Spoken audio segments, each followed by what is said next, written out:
The overall goal of this procedure is to develop a single-day cell-based cyclic AMP sensitization assay for high-throughput screening applications, including chemical library screening. This is accomplished by first thawing and plating previously prepared assay-ready cryopreserved cells. The second step is to add test compounds or antagonists to the cells, followed by the addition of the Adenylyl cyclase sensitizing drug.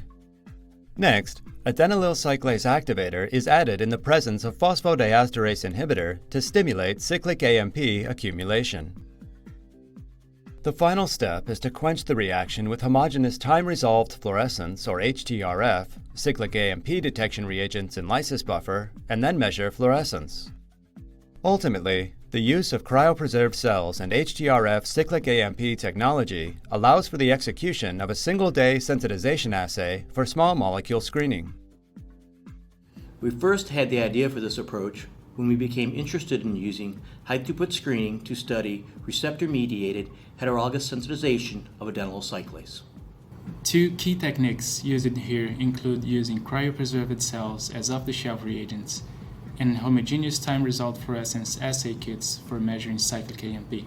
The basic methodologies used here can help answer key questions in cell signaling and drug discovery using cell-based assays.